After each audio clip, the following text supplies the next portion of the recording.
Ladies and gentlemen, boys and girls, how'd y'all do today? We're gonna talk about the market. We're gonna talk about CPI, how it came in hot. I'm probably one of the last ones to talk about it, and everybody seems to be really confused as to why CPI came in hot, and stocks went up. I gotta say, I don't know what I gotta say. We're just gonna talk about all that in this stream. We're gonna go over the dollar, the Russell, the Nasdaq, the S&P. And just kind of go over just the price action in general, because I did think it was interesting, and I was trading around the CPI data release. And while I took a short trade, a long trade in the futures account, that's just intraday trading stuff, I did grab some QQQ puts for this Friday. And I'm going to explain why when we get there. But first and foremost, let's talk about the dollar. So today, had a little bit of up. We rejected the blue zone. These are speed bump zones, kind of like, we could reject, actually come down. We could just hang up in there on our way to the yellow. Now, I'm going to stay short the dollar. The yellow zone is where I'm going to add on for now. So in this weekly range, kind of hanging out just inside here. If it pops up to here, all that would be is a pullback still in that trend down. Just going to add in short. And I'm in the US dollar, Japanese yen. Oops, there we go.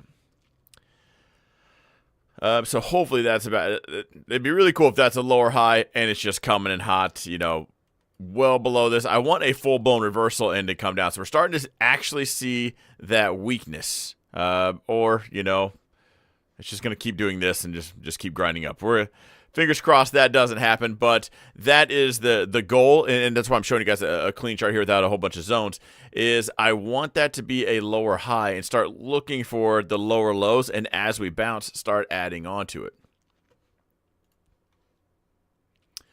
All right, so as far as Bitcoin, just another day, another new high.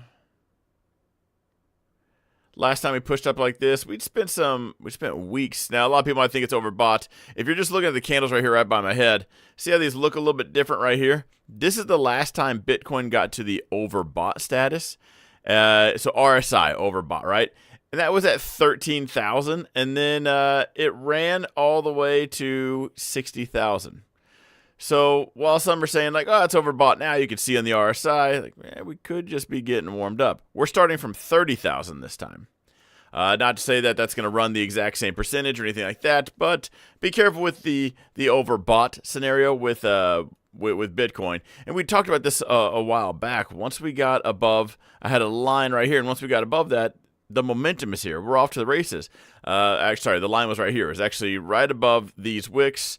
And I talked about over the 50K mark, it's going to be a lot easier psychologically for people to buy this. It's weird. People like to buy things at all-time highs, but we've seen it time and time again with Bitcoin. So while that could just plummet tomorrow and end up right back down at 35, that'd be a pretty decent dip buy. Hard to say. A pullback week, even if we were to play something similar, and this I'm on the weekly timer just to make it a little bit clear.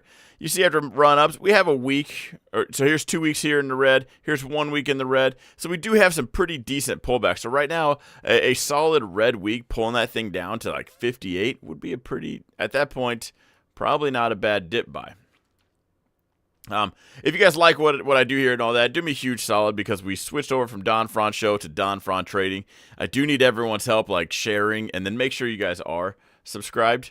I'm not sure if anyone can chat okay, yeah. So just to even jump in the chat, you have to be subscribed. So if you notice you can't chat here, well, you gotta hit the subscribe button. That's all. It's free. All right.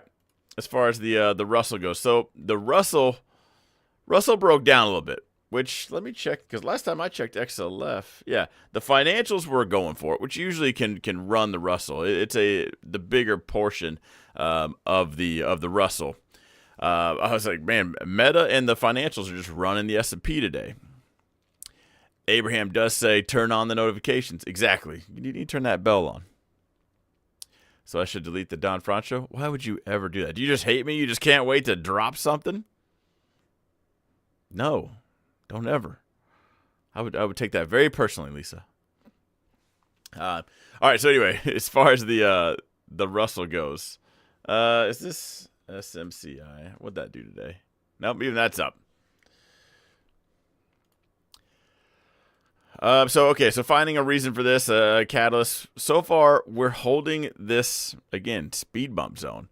It's a zone until not, but honestly, this price action right here is about what I expect. If I'm taking a trade, going to go from yellow to yellow, this is about what I expect inside there. We run into some sellers. We exhaust them pretty quickly. We try it again. Now, we've seen it reject here at times before, but I'd like to think we... how do I put that? I feel much better. Like, if I'm going to just go ahead and go short as it comes into a zone, it's going to be a yellow zone, not a blue zone, if that makes sense. I thought you were Don trading. I would never delete you, Don. I still have both of them. The other one is going to be AI stuff with Mike, so AI investing. So any stocks I talk about on the Don Franz show is going to be investment-wise. So there will be more fundamental stuff there and then also more AI videos. But for the people that just, maybe they're in the AI space, they're tired of hearing about it, or they just don't care, I wanted to keep like trading and everything separate. So I won't go over the markets on Don Franz show anymore. It'll just be AI tickers. Still very much going to be a financial channel, though. I guess you spoke of this last week. Oh, yeah, I probably did. You're right. So for everybody that is tuning in now, Don Franz Trading is going to be the stock stuff. So so I go live Sunday, Tuesday, and Thursday, and that's where I'll do the live streams now. So I'll break down the dollar, the Russell, the NASDAQ, the S&P. And as we go over the dollar, we'll talk about Bitcoin. Occasionally when we're talking about the Russell, we'll go over financials. The NASDAQ, we might be breaking down, NVIDIA, Meta, one of the giant tech tickers that might have just led it for the day. But they'll always stay in that order. And that's where I'll be here. So if you're a big fan of Tesla, NVIDIA, all those guys, I'll be invested in them and I trade them. So it'll be a little bit of both. But at least that way, I wanted to make the change. One, because just Don Franz Trading kind of makes a little more sense as far as trading. Show can be a little bit more open to everything else. But because we're in this transition period, or at least I'm closing down my dividend account. I've had Ford for a decade now. I'm selling Ford shares. I'm going to be in all AI stocks in the investment account. So here we'll talk about trading, and occasionally I'll probably answer questions. But when we're on Don Franz show, the main one, that's going to be investment. So I'm holding that for the next 5 years, 10 years. So that might be leaps. It's selling calls on shares. Ultimately, it's like when I rode Meta all the way down. I would have never done that in a trading account. Don has a great batting average regarding trading and investing. It's basically QQQ. But without all the other junk. It's like the NASDAQ 5. It's basically what my investment account looks like. All right, so when I draw this line here, you guys might think the Russell's showing weakness. And maybe. But let's just delete that. Because what did we run into? We have a trend up. And then we've been we've been range bound for some time now. So don't get too lost in the weeds about it broke a trend or anything like that. We've been hanging out for 1, 2, 3, 4, 5, 6, 7, 8, maybe 9 trading sessions. So let's see where that actually breaks and closes above or below. And let's just grab all the candle data right there. As far as the Russell goes, a little bit of a nothing day. Gap down, sold off, came back up. Whole lot of nothing. The NASDAQ, here's the interesting one. So let's talk about this. So we were in this zone. CPI data came out. And if you are new to this channel, you're going to see this a lot. The news came out, and you thought it was supposed to go one way. But then there's it conflicted with this magic yellow box. You'll see my chat calls them that. They're not magic. It's just... I was going to say something sarcastic, but what these really are is areas of attention, order flow, people buying and selling, bigger institutions, right? So when they get in plays, they don't just click the market order like you do on Robinhood buying your 3 shares. they're buying millions of shares, right? So it could take them days or weeks to enter a position. So this is what you can kind of see, and this is what a lot of people, when they start looking for support and resistance levels, a lot of that is what they're seeding when they think they're reading the tape. They're seeing that same level start to get filled as an algo does fill their position. So ultimately, we held this, right? We were up here. We really tried to break this. And this is where I took a short and then the NQ this morning. Actually, a short ES as well. I went long the NQ. I did not go long ES. Went long the NQ. I wanted this to break, and I thought we were about to. So what I ended up doing was, this is your CPI data right here. This is the open. We jumped up, and I had bought a put on the NASDAQ. The 439 put expiring for this Friday. That was after the move up. So it's down. Don't get me wrong right now. It's down. But I bought that because of, I kind of think this is the setup. Now, when I bought it risk and capital, which means there's no stopping out. There's none of that. It goes to zero or it makes me money. Those are the only two options. So the inflation data came in and it was hot. We sold off. We bounced there. We tried it again. I think how I took that is we are probably exhausting whatever buyers are left here. Yeah, we went zone to zone. We just went yellow box to yellow box.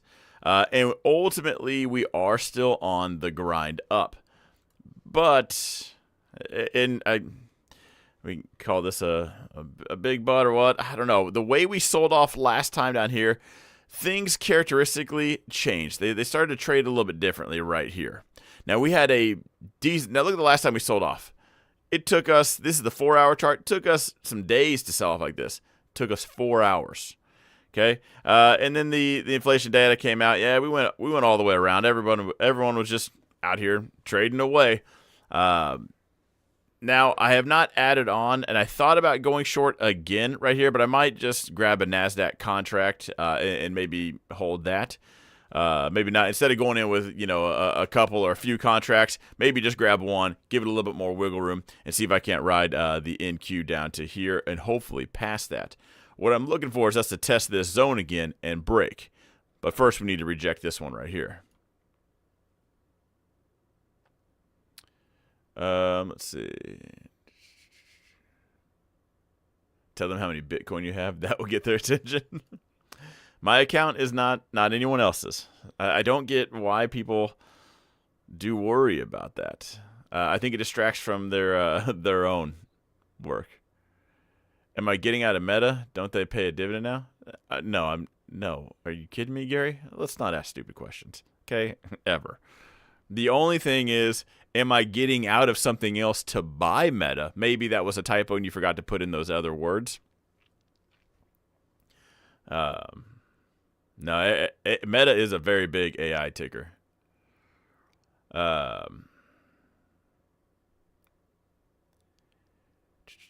Not everyone can trade like that. It all depends on one's account size. Yeah, did I say something about that? I do like to talk about it. Now, I do have a group, and if you guys are new to me, I don't know, you check out the descriptions down below. Wide range of accounts. So I like to go over multiple strategies, and the things I do, you could, that's the same tickers over and over again. You can deploy it in all you could take the same trades. The growth account people might be following on Patreon, that basically mimics my other, well, when we have capital in there, right? If it's not tied up, basically just mimics my other account. But anyway, back to the NASDAQ. Right now, we are range bound. You can call that an M. Wait, is there an M or W? There's the W. What does the M stand for? What's the M? Just more red? W stands for winner. Depending on which way you do it. I'm going to call that horizontal, right? Horizontal until not. Now, a couple ways to look at it. I'm looking at this sell-off. Again, not the level, but how we got there. And I'm hoping CPI helps out. But I kind of feel like this might be, and I talk about this a lot. And if you're on YouTube, you'll notice there's a whole lot of different words for the exact same thing. So I don't try to make up new stuff, but I call it the volleyball spike, right? Like you can't spike the ball until someone sets it. So did they send it up just to spike it down? And if we reject from that zone, we will have bounced here again, put in a lower high after that sell-off of somebody trying to, it looks like somebody's trying to get out. I think with I guess the main reason I took the play on the QQQ puts, and I'm going to rock them into Friday's expiration, win or lose, is I'm thinking this might be the setup for PPI. I don't really care about the data. It's just an excuse to move money around, right? You saw inflation was hot, and all we did was just bounce from zone to zone. But if we can reject from here, and then PPI sends it, after that lower high built up a little more energy, maybe we do sell off and get a real pullback like down to this yellow zone. So that's what I'm on the lookout for. That's what I'm hoping happens with that position. Hopefully I'm trailing a futures contract short on that one. But that will come. That'll depend on the day and entry for that. As far as Qs, plenty of moves. Size doesn't matter. Just ask my wife. W for uptrend, M for downtrend starting. Is it PPI Thursday? So tomorrow's just a theta burn, maybe. I'm hoping tomorrow pulls back just from this relative leg up right here. Because if tomorrow pulls back, get a little people starting to worry about PPI, and then PPI does send it, I'll come out smelling like a rose. That's kind of what I hope happens. S&P, we get to check one more box. S&P hit all-time highs. Yay. But one thing I have been going over with my group is a lot of people keep saying the S&P is just way overbought. This is the 2021 market. And I think this is actually, I can see why people are jumping to that conclusion. But this is a very, very controlled grind up. This is a buy the dip, and your dip is one red day. That's it. And you just buy it. But it's not just running straight up vertical. It's not pulling in NVIDIA. We have a couple of green days and a red day. A couple of green days, and then we drop it back a bit. Very controlled. So there's nothing too concerning about this. Nothing really giving it away that you should be in short. I'm obviously front running that risk. And again, to jump back to it, I'm doing it based off of this price action in general. Again, it's not just these zones, but it's how we get there. So when I'm trying to explain later, like if I'm right, this will be my explanation later is, again, took a couple days to do this, took 4 hours to do this. That tells me, yeah, some sell orders starting to fill right here, and then somebody said just market order the rest of it. Get us out of this position. And that's like the JP Morgan, Goldman Sachs account type. Not your grandma and her $200 Robinhood account. That's someone that can actually move the market. So when I see that, just kind of putting all that together, hopefully CPI is the excuse that sends it. But if I'm wrong, that's why I went with a short-term options contract, because if it goes to zero, yeah, I lose. So what? But if it just sends it, it's the exponential growth, and that's what I was after, as opposed to just being in a futures contract, which is a little bit more linear. Come on, Don, change your time frame. The last 20 weeks, we've had 2 red candles on the weekly. This is the 3rd longest streak in the stock market history, if you look at the weekly chart. Careful with that. There's seasonality, and then there's the history doesn't repeat itself, but it rhymes. But when you start jumping into that leads into that gambler's fallacy, right? Like you walk up to the roulette table and you see it's landed on red the last 9 times, so you put your money on black, like it's supposed to be that, like we're due, right? Or you're due because you've been short the last 9 weeks and you've just been red the whole time, you know? There's reasons to be on a run. Yeah, why not? What's the stock market made for? To move imaginary money around and make the rich get richer. It always goes up. Why do you think everyone tells you not to day trade and just buy SPY? You know, they have the IQ of a paperclip, and you could learn that on a pamphlet. But there's some truth behind that, because it just always goes up. That's how banks and big investors keep up with inflation. They're not Dave Ramsey. They're not skipping Starbucks and putting $5 in a savings account just to lose money as the dollar rises, right? So the market doesn't need a reason to go up. Yeah, The trend is your friend until otherwise. Yeah, the trend is your friend until the bend at the end or until it's not. Like, there's a million sayings, and it really is just your friend.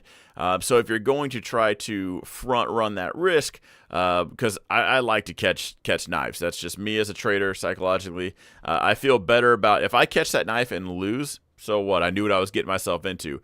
What I personally don't like doing is just buying at the highs and hoping to sell higher. That it feels weird to me. I like to just buy some kind of red candle. But if you're going to front run that risk and try to catch those knives, what's your reason? Do you have a reason? Because I'm not saying like what's your reason and you need to sell me on it, but can you answer that question? And then if you can, the next question is, how are you going to manage risk if you're wrong? Lisa and Lori, the ladies of the group, they like catching knives too. You guys sell a lot of puts.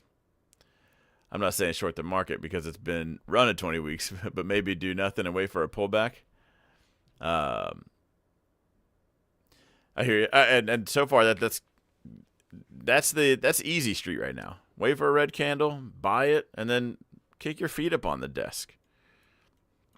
And another reason I have a play like a QQQ put is because I have a lot of things that are going up right now. A lot. Like, I'm not hurting, okay? But I'm going to be in them when they're red, so I want to try to take some advantage of it. Knives are great for selling puts and getting premiums. Yeah, they very much are.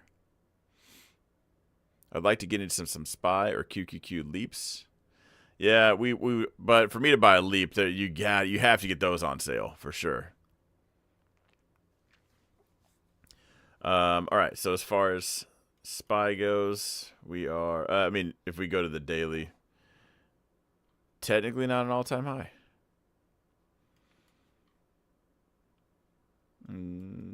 Okay, so ES printed one. Yeah, so I don't know how many times I've gone on a rant when the stock looks like this. Why are you trying to short that? Contradicting to me being in QQQ puts. But yeah, yeah, inflation came in hot. Like, whatever. The banks or the government quit their funding. Hopefully that's a cool excuse. Sends it down. But we knew that was coming, and here it is. Stock still had a green day. This is, again, a very controlled grind up, which is, well, there's two sides to every coin, right? There's the heads and tails. The heads is, this is actually a fairly easy market to buy. You wait for the red candle. It had a red day of 1%, and you buy it, and the next day you're up. It's just the nature of the beast when the market's trending up and at all-time highs. Every other day is just another all-time highs day. The tail side to this, and this is what really ropes in a lot of shorts, is that when it does hit that wall, as we're expanding in price, to even see who's got that sell order, because everyone right now has a price they will sell at. They might not have an order out there, but they have a price. It's kind of like your house, right? Now, I might walk up to you and offer you, let's say you have a $500,000 house, and I walk up and offer you market. You don't want to do that because then you gotta go get a loan. You gotta buy another. You gotta find another place to live. You gotta pack. You gotta move. But I walk up and offer you $1 million cash for your house, but I say you gotta leave the TVs on the wall. Like, who even says no to that? Yeah, they're packing up. They're moving out. And now that's the other extreme. If I offered you $1,000 for your SPY shares, yeah, everyone's selling. But we don't know where that price is. And when we do hit that price, sometimes those red candles are pretty big. So for anybody in any shorter-term options, those puts can pay out a lot. Those big gains can trap you into trading something like that daily, every day, twice a day.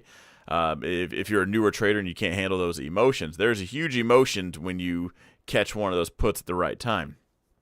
But the red days outside of this slow grind up, the real red days, they strike like lightning, and it can be painful, especially if somebody just bought the peak. Did you just offer me $1 million for my house? Sold. Yes, doll hairs. Okay, let's talk about Boeing real quick because I do see some comments about that. Boeing's in trouble again. So there was the DOJ is opening up something in there. Also, I thought about doing a YouTube short about this. There's an article about one of the Boeing whistleblowers. Did you guys see he Well, he's no longer with us.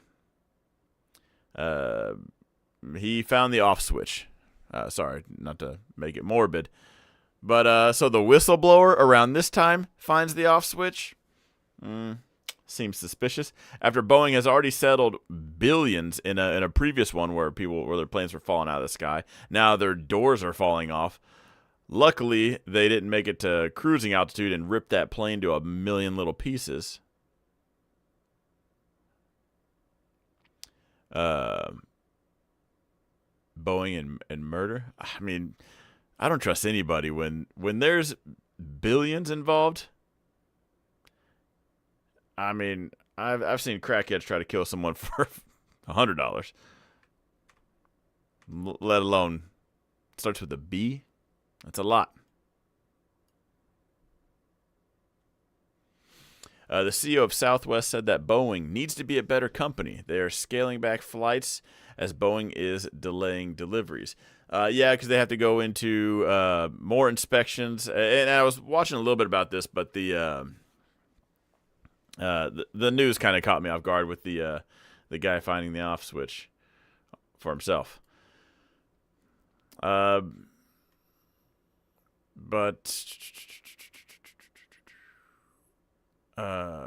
where'd that comment go?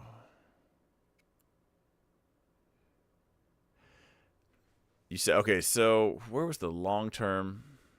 I'm trying to find that comment. Someone said it's a great long-term buy. Why can I not? Boeing is a strong long-term buy. How long are we talking?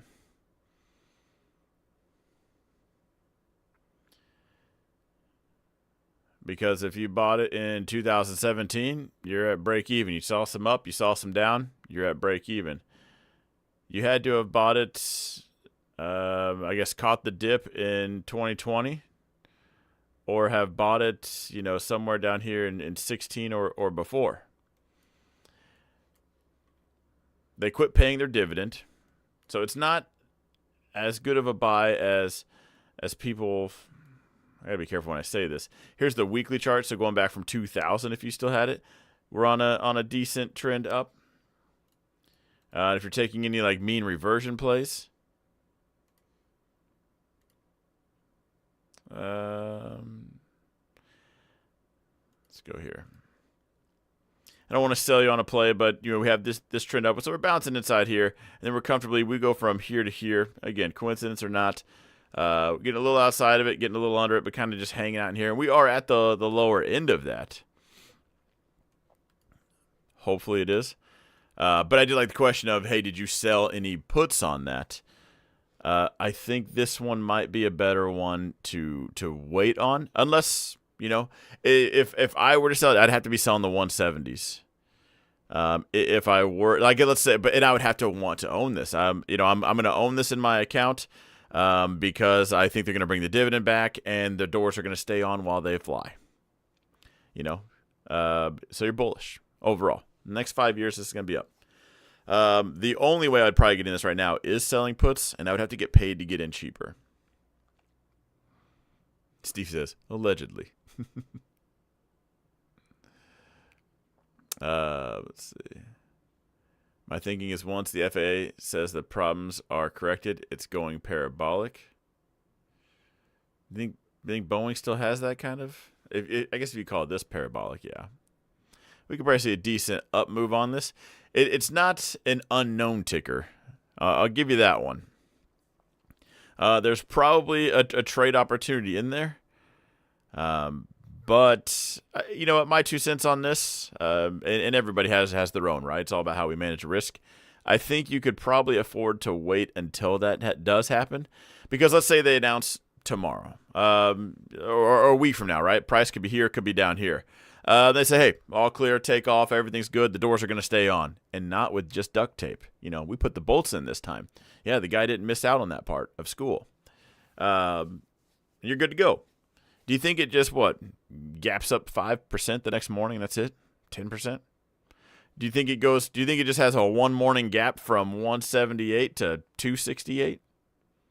Or is it going to maybe be a gap and go that day? you're going to miss out on the initial gap. And that's assuming it didn't already gap down in the first place and kind of just have like a bullish engulfing reversal. So this one, I think what I would do is this is my alert right here for it. So my alert's on this trend line. So just wait for it to turn around and then get on it. Wait for that announcement and then buy it. Because let's say this is your announcement and there's your parabolic move. Here's selling off. Hey, the doors are back on. Okay? Or from here to here. You missed that gap. So what? What if you bought it when it got above a zone? So right there, we're still actually rejecting. The next day, it actually gapped up, and then you bought. You waited for a break and a retest and bought there. Look at how much you still took advantage of without grabbing the risk, because visually, you might think, I'd rather buy here and capture all this. What if this red candle is actually this one right here? And you get to ride it all the way down, all the way down, all the way down, and then it finally does turn around. We spend weeks, and you're back to break even. That would suck. But it would all be in your risk profile. You know, how long you want to hold something, how much you want to put towards it. Is it on the back burner? You know, what kind of swing is it? How much risk did you give it? The FAA meetings aren't until August. Sounds like you got plenty of time to make that decision. But if you were to take the approach of like, I'm going to sell puts, you sell the 170 puts, you don't mind owning it at 170, but somebody also paid you to buy it at 170. Now things look a little better. Didn't Boeing build the Air Force One? It's been a while since I've seen that movie, but I'm pretty sure they did. Harrison Ford, he knew what he was doing. That was Harrison Ford, right?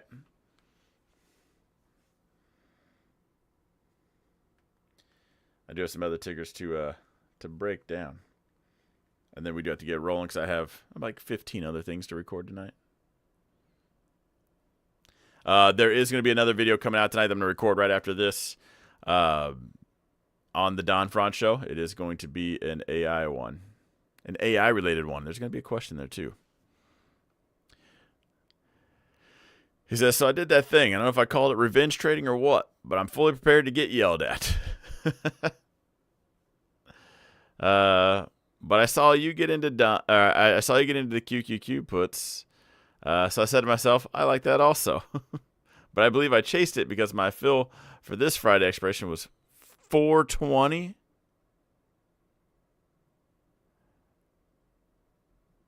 Oh my gosh. What were you thinking? Did you not see the time I got into those puts? Are you and Brad still partnered on a channel? Yeah, of course. Whenever Brad wants to go live. Depends on whenever Brad ever wants to, go live. I got to catch up with him and see if he's doing the YouTube thing or not. Now for the icing on the crab cake. I watched it go against me and I decided it would be a good idea to buy another one at a fill of 183, lowering my average to 301. Okay, so that's the equivalent of someone's robbing you in the alleyway, and all they want is your wallet, but you offer up your phone and the necklace that's hiding under your shirt. Now, if today was a setup, I could come out smelling like a rose. However, if not, there went $600. Yeah? That's what your girl's going to say when you get mugged. There went $600. Good job. How do I avoid being stupid when clearly I know better but do it anyways? This is why I don't tag everyone in the chat when I talk about the plays that I'm getting in. Because I don't want people chasing. And you're either there paying attention, not saying you weren't, but or not. This is why I don't like doing call-outs, because people will get those call-outs later, depending on whenever their phone wants to do that push notification, especially when you're buying something leveraged like options. There's a very huge difference. My fill was 254. Okay? Your average is, you've doubled up, and your average is still higher than mine. Hopefully today is a setup, and I'm right, and we're good, and you come out smelling like a rose. But this is how you avoid doing that. Look at the price I got in at, and say, are we even in that range? at 254, and you bought at 420. I was up almost 100%.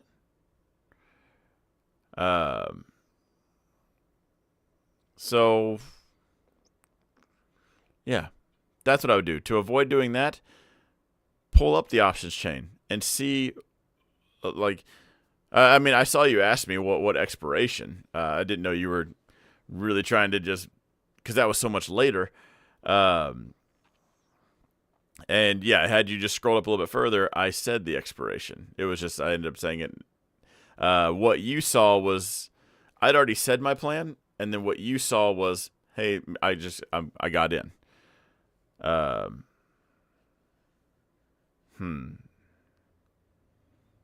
Yeah, you ran chasing off of a Discord post much later. I mean, I said my plan. I said when I got in, and then later, you see how my hand just went off the screen? That's when you showed up. Again, I'm up almost 100% at that point. Yeah, don't do that ever. Hopefully, if you learn this lesson, it's one time. $600, it isn't life-changing. Even a homeless man can make that back. But don't do that again.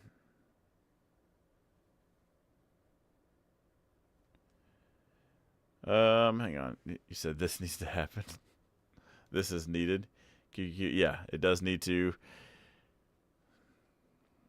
You know what I really like is when you make a mistake, but you get paid to do it. And looking at your chart, yeah, well, tomorrow's theta is going to kick in, so you need to actually go a little bit past that.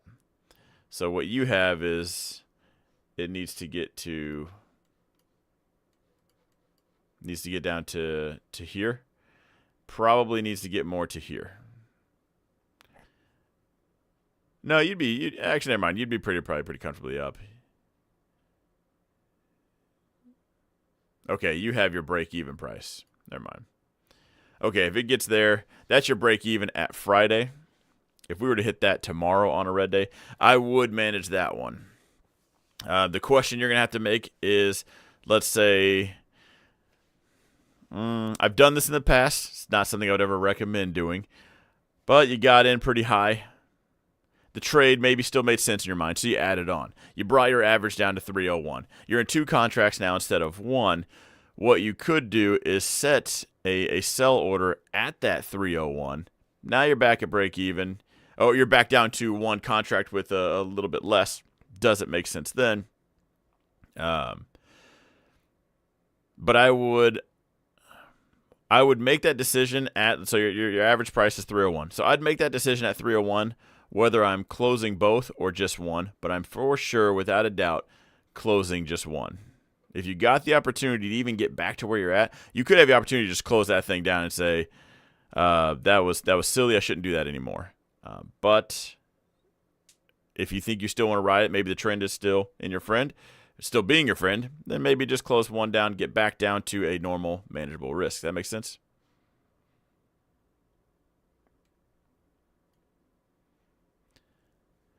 They could have a new ad campaign. Not some, not most. We now make sure all the bolts are tightened in our planes. Exactly.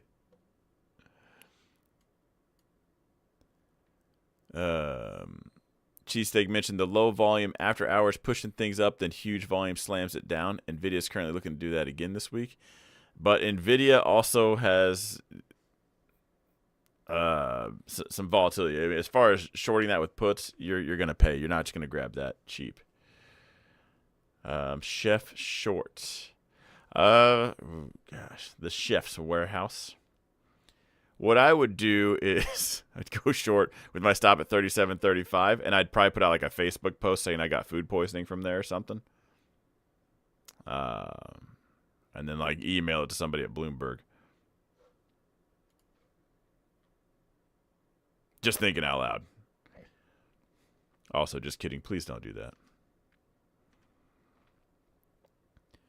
Why do we bounce right here, though? So there's a zone right there. I have a feeling the daily is going to be right here, but I kind of want to draw it right there. I am. I'm going to delete that. Okay, so if I were to go short this, I'd be hoping bear flag right here, and my stop it to be above it. So 37, 35, or 45. You guys know I like those marks. That's where my stop would be. So I'd give it 45 cents a share. And then as soon as we break this, if I was going to add on, it'd be right as we start to break this thing down. Breaking these wicks, I think that might be where I add on and hopefully ride it down to that next zone. Hang on.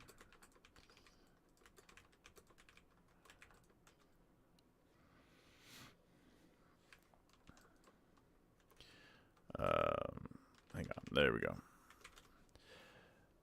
All right. Lows long. I'm getting rid of lows. Almost sold today, actually. All right. So lows.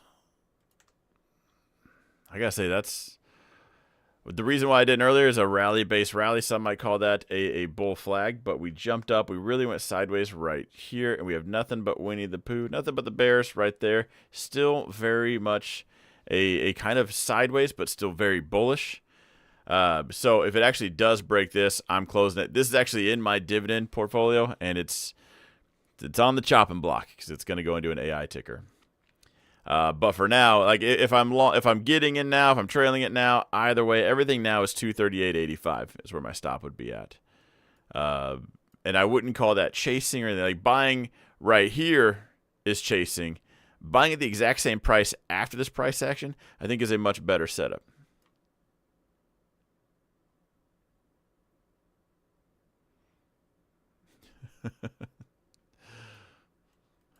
I don't know why, Mr. Bloomberg, but Don told me to tell you I got food poisoning.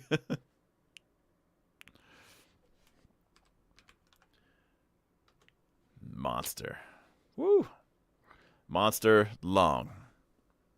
Now, this isn't sponsored or anything, but I do run their earnings calls. Just saying. I'm what you call a silent investor in Monster. For those of you guys that don't know, I'm battling an addiction. And while I say that laughing, I'm actually being 1,000% serious. I've tried to stop so many times. I just can't.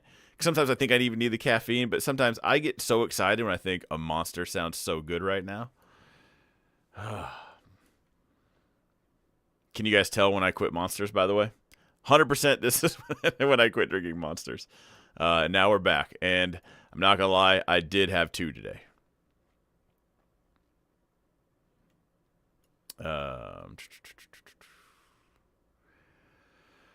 Monster long. Okay, so we hit this reject. We played the zone-to-zone game for a little bit, and right now we're starting to make higher lows. So you'd think, hey, maybe this is the time. I don't know how many times I've watched AMD or IWM do this exact same thing. Even Amazon. Amazon was a sideways one. And you think this is it, and then it does break and come back down. So I would keep an eye on that. As if I'm going to try to play a breakout play, a break above that zone, I wouldn't want it getting below any previous low. So I'd put it that red wick. So 58.45 would be my stop. So you're at just over a dollar per share on that if I'm going long. And then if it breaks out above, as soon as we get above that zone, I put my stop a little bit in the green, and then we kick my feet up on the desk. You'll also be in no man's land, so that's probably the best way you could manage a trade like that. But I'm sorry for all the other times that I quit drinking Monsters. I'm never going to do that again. This seems like a good trade.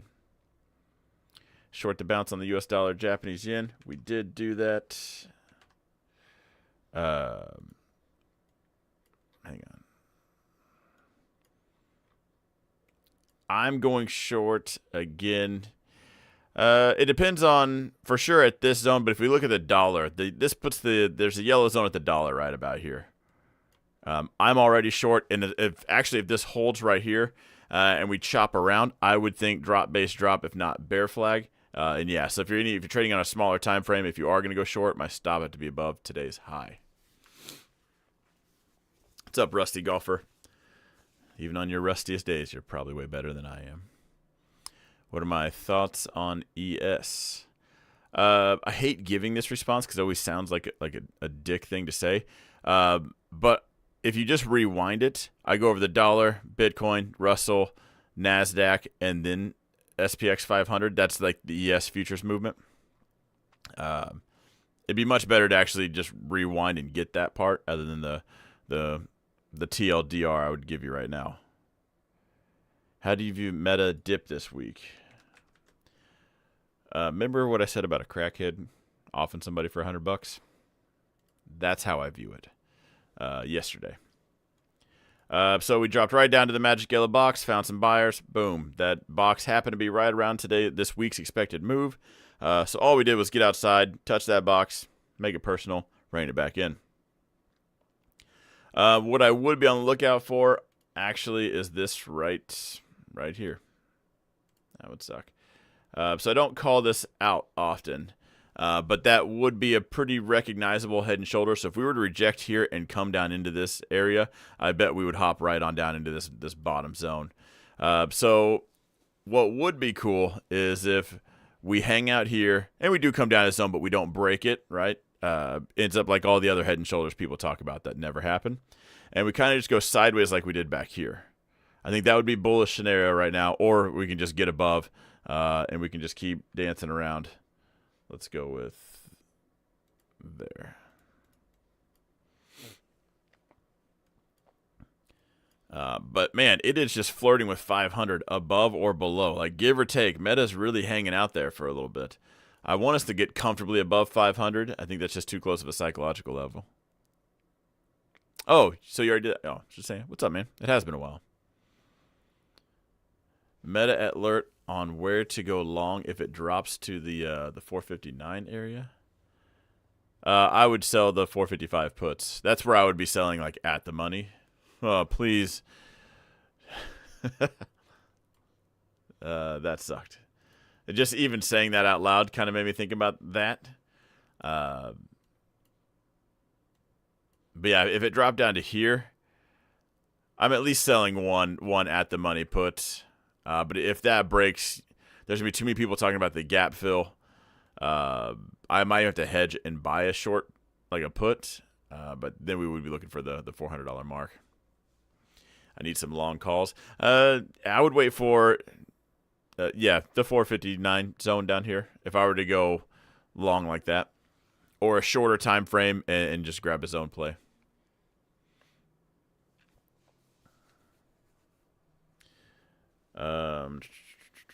Okay, so it seems like green today is bigger than a dead cat bounce. Yeah, it looks good. We got above yesterday's like gap into it. But it did put in a lower high. Not yet. If it rejected right now, it could be. You're looking for a lower high, then a dip to 460. If it does reject here, that's probably what I'd be thinking. All right, Elf. Elf bull flag. This is one. I've broken this down so many times. I don't know why. And I've traded it a handful of times. There's Elf and... was it Elf? I used to talk about it all the time. I was, talking about selling makeup on Mars because I was in... No, it was Ulta and Tesla. But Ulta and Elf have just absolutely killed it. If it were to pull back and kind of hold this zone, it would probably end up making like a bull flag. Again, bull flag or reversal, they look the same. But that's where I would go long. I'd probably want my stop at the 197.45 mark. I do think if we even break that zone, we're putting in the lower low, which still could very much be a bull flag setup.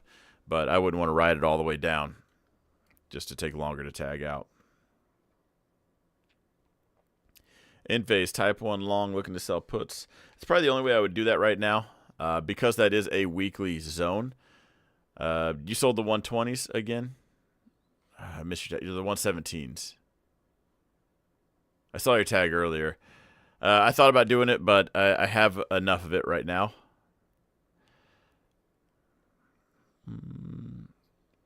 But remember, this is a weekly zone. So we have all week for it to bounce here, come down to the type 2. This would be best case scenario if it just goes sideways. I do think if it goes sideways and you don't get a sign, that's probably a better case scenario. I don't know if I'd want to get a sign just yet. Just in case there's any more skeletons in the closet. Because this is very interest rate sensitive.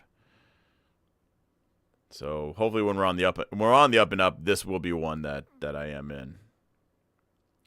and I'm trying to find a way. I think AI is going to bring in some green energy. AI is going to need energy.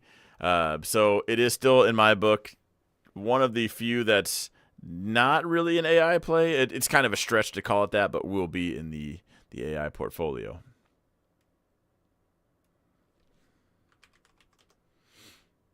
All right, U.S. oil hanging out. In a long position with Gush. Okay, plan on taking profit here, but not sure if it will keep going. Okay. Goosh. I would play that trend. I would stay along this. My stop would be 34.85. So getting above that, as long as this trend keeps going, I wouldn't let it get you out. Wow, because natural gas selling off, and oil was hardly up. And Gush is pushing up. I'd put my stop in the green and call it.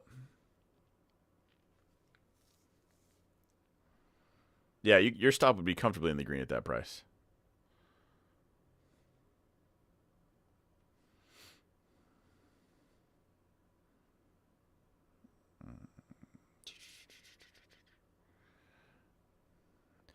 All right, MES, MNQ, still an emotional wreck. You just need to stop doing that.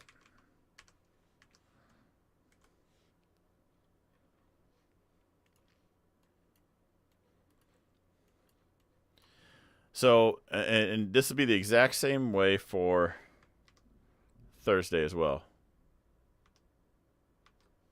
There's your CPI. PPI is probably going to do the same thing. Trading around that, you can take your gambles. You know what that's like. Waiting for you can probably draw ranges around them because it did bounce nicely today. That if it pans out, it pans out. The clue as to where we're going will be the break above or below, and I would keep it simple like that. If you're going to jump in here with all this noise, I mean, look at that. We were just flat, and then like, oh, did we get above pre-market lows or highs? Yeah, we did both. There was a news event with an excuse to move things around. So don't do that. Sit that out. Let it establish its range and then see which way we break. Or go short now with the stop right above that wick. But this is not financial advice. Just saying, hypothetically, that's what I would do. Why did the Qs gap up? They just rotate their contracts? Okay. I was like, no, that's not right. Because that, in theory, would be right here. So that would still be a short play with the stop right above here, if I were to do that. Your main emotional trigger today was missing the long trade you had planned and then shorting on the way up. If you missed it, you missed it. That's that. Move on. Lucid looks bad. I'm wondering if they go under. That's in all caps. Do you own a lot of Lucid?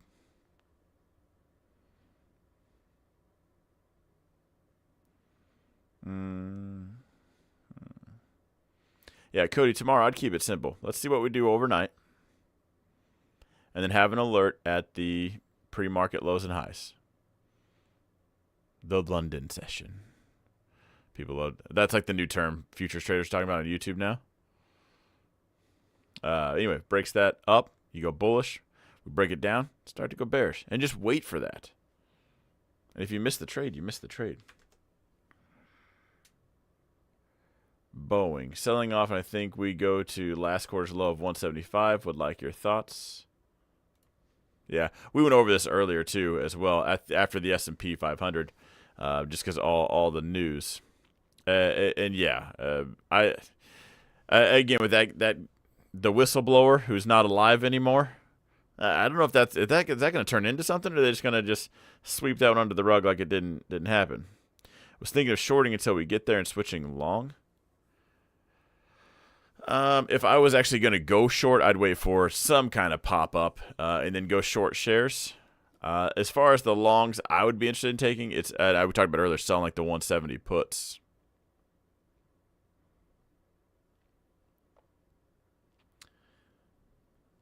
Because you can go short shares, and yeah, you would, if you're right, you would make some money. but you could sell some puts and make money and get your buy if it goes to 168 if you sold the 170s. Because you're planning on buying at 168 regardless, you know. So you're going to buy it at 168, sweet. So selling the 170s, you're going to be within $2 of that. Or it does turn around. You get 100% play on the puts you sold, and you can make the decision to go long then.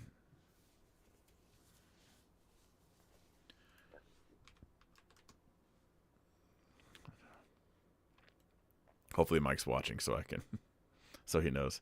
We're almost done. Okay, XBI looking to go long. LABU if it gets back in the zone below 94. If I was going to catch any knife, it'd be down there. I'd wait. If there's any kind of popping up, LABD might be a play. But yeah, if you're just on the bullish trend, just kind of waiting for the dip buy, it's doing a good job selling off just fine. It did get below this level. Personally, I kind of think we do sell off a little bit further. So until that trend changes or we hit that zone, yeah, I'd wait. When's a good time to buy leaps on Amazon? When it's cheap. How annoying.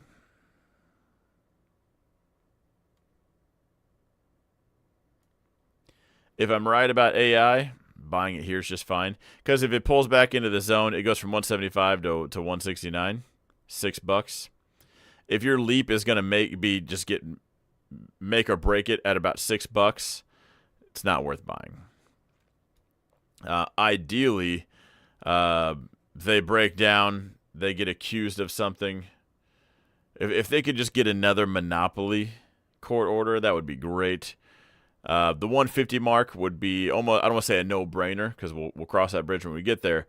But if that thing were to sell off next week and get to 150, we got just a few red days down, not Bezos went in and smoked a factory, then I'd buy a leap on it then.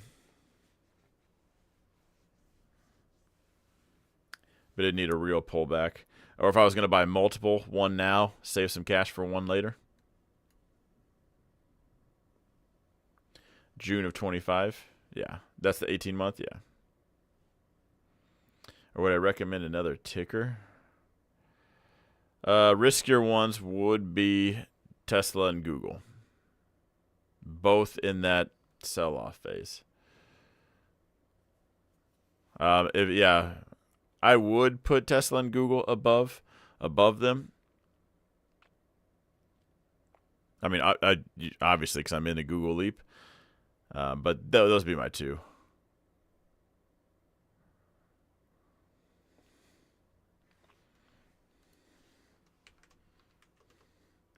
One second. Costco did bounce today. I don't know why they bounced. Top growth stock for long term.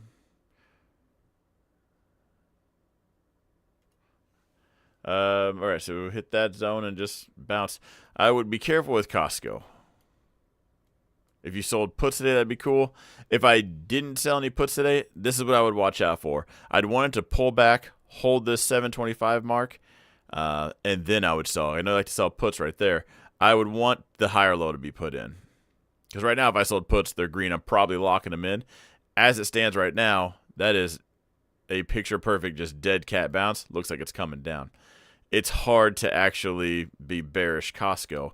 So if I sold puts and I got assigned, I wouldn't panic. I would just sell calls. And whoever, I know who called this out, they have the capital to just run the wheel. And that's what I would do. So I would wait. If it sells off, sell some puts then. If I got assigned, I'd sell whatever my strike is, calls. And hopefully the shares get taken away and I'm just right back in it. Apple, haven't talked about it recently. It's because my calls. I need that come up. It needs to be a little bit further for those calls to be a rockin' trade. I have a lot of cash secured puts, so I need to take some longs now. Well, it's hard to be. I know the second I say this out loud is when it sells off, but it's hard to go wrong with Costco. If you just look at its history. Something would have to fundamentally change, I think, for that thing to just turn around and that be a bad investment. Costco's still one of the top ones. So flat out buying shares or let fate decide. Selling at the money put right now. And if it pushes up, whatever, free money. But if it sells back off, maybe puts in that higher low or even continues south, you got paid to be in it. So I'm in an Apple call. Hopefully this zone's about to turn and burn. We got on top of it now. We just need a full send to this top zone. And then we need to call up Goldman and say, it's time. It's time to send it. They call JP Morgan and Berkshire Hathaway, and we push it all the way to 195 before my calls expire. That's what I'm going to do. I'll shoot Warren a text real quick as soon as I get off here. See if he can't help me out. But in all seriousness, Apple's doing a good job selling off. And that's that. The only reason I'm back in Apple is because of AI stuff. If maybe you're new here and haven't seen me before, ever, or in a while, I actually sold my... Is it back here? Gosh, doesn't seem like that long ago. Got roasted for it, right? Because I sold my Apple share 75% at 175. It looked good too. I was like, gotcha. But then it came. I didn't get back yet. I was just not interested in it. Looking at the big picture on Apple, like this is the Apple everyone knows and loves. It's the one Warren talks about. And then there's this Apple. Like retail got a hold of it because they got a good balance sheet and it's an easy stock to buy. I think it just got a little too much, and they're not real. At least I'm not Kathy Wood. They're more innovative than Roku. But at the same time, it got boring. But I do think they're going to be the reason I'm back in now. I think it's a sleeping giant when it comes to AI. They're just too big. They have too much of an ecosystem to not be in some kind of AI system. We've seen leaks of Siri 2.0. So that's why I'm getting back in now for an announcement like that. I thought the March 8th announcement was going to be something of those terms. But they didn't announce Siri 2.0. But still in it. This is one of my AI stocks that I'm buying a lot of and will be actively starting to trade once there's any kind of action. And by that I mean selling puts. This one I'll probably sell calls against. If you've been following the growth count, like if you're on Patreon, is it patreon.com? No, donfranshow.com/Patreon. donfranshow.patreon.com. If you're following that account, Apple's already in it. I forgot where I was going with that. Oh, never mind. Palantir. You guys have noticed, like Palantir, I didn't sell any calls this week. There are certain things I don't think it's worth the risk to sell a call on. I will after giant moves up, but things like Apple and probably Amazon will be the ones that I do accumulate shares of and sell calls against. But that's kind of where I'm at on that one. What's your first dollar goal of the growth account? It's just more money forever. But Cody has a goal for me. It's 500K at, was it 2028? I'm not starting it over again. So if you weren't following the growth account last year, I think it was 130%. No one paid attention until it was over 100, and then so we started it over back to zero. We're up at 30 or 40%. 30. I have to check. Your account better be $1 million by then. But let's just break this chart down real quick. I didn't want to sell a call on just bouncing off that zone and then the shares get taken away. Because if you guys remember, I bought the shares. Now I post everything that I do, and I bought the shares at $18. And then earnings came out, shot that thing up. After earnings, sold the 23 strike call, let it get taken away. Then I bought it back at 25. And we sold, I forget, 1 or 2 calls against that. But I don't want to get in that scenario again because Palantir, while speculative, still one of the bigger percentage-wise AI plays that I'll be in. I think next week to catch everybody up, we bought SoFi at 747. We sold the 850 calls a couple times, and then we let the 850 shares go. So 747 to 850 plus the money we made on the premium, and then it sold off like magic. I wish I could say I planned that. It just worked out so perfect. So we took the cash, and then we bought Meta and Apple. So we have Meta, Apple, and Google. I still need to get Tesla and Amazon. But we might start accumulating back 100 to get. What I like to do is get 100 shares to start selling calls against it so we can have that weekly income. But I wanted to get the AI. I wanted to at least cast the net for the AI stuff in case something takes off. So I'm going to grab Amazon and Tesla, and then we'll probably start getting back into this. Mara ultimately holding this zone right here today. Ooh. Now, last time I bought Mara was on this red line. Panned out all right. I got to say right now, we have the trend line. We have the zone play. We have a couple reasons why there might be some buyers on Mara. So as it stands right now, if I were to be taking this zone play right now, my stop would be, oh gosh, it'd have to be 1920. I don't like that number, but 1920 is where I'd put my stop. If it breaks that, it's coming on down to that next zone, and I'd rather just stop out. But right now, it's a knife catch, but happens to be at a decent spot. Cody says, I'll probably still be trying to pass my top step test. That's a negative, Ghost Rider. Hopefully what you're doing is watching me pass my top step test. I do have a video coming out, guys. I have capital. I trade futures all the time. I don't need a prop firm account. But after really thinking about it, a couple of the guys in the group are in it. Watching people jump into futures, not understanding leverage, and really getting their account worked because it's leverage, right? So it's both good and bad. And you don't know how to trade, it's just bad mostly. At least with this prop firm, and the one I picked, I did look into quite a few, was Top Step. At least, like if you, I did put the link in the description. If you use that link, it's $50 a month, and you get a $50,000 account. You have to get $3,000 first. Once you pass their test, show them you can be profitable. Then you get to split it 90-10. But if you're going to lose money, you're losing $50. You go open up a futures account right now and just jump into an MES contract. You can go to the micro Russell. I could snap my fingers and you can lose $50 with just one of those. So I used to and if you've been following me for the longest time, then you know the last time I had a prop account, I hadn't lost a single trade, not even one. Okay, we are batting 1,100% win rate.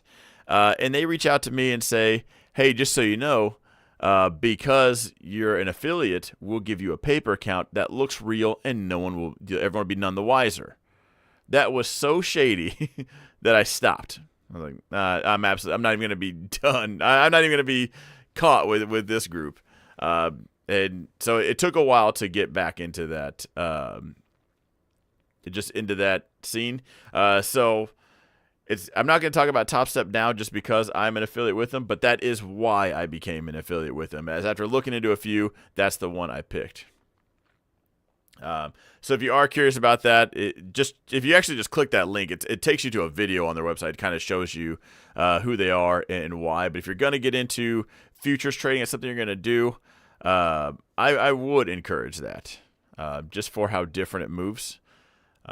But I do have to wrap it up here. I have to record the next video now, which will be up shortly on Don Fran's show. It is an AI video. It's also an AI stock, one that I was not prepared for, one that I thought was a fossil and dying out. So hopefully you check that out. Hopefully you guys are subscribed to both. And I will see you guys in the next video.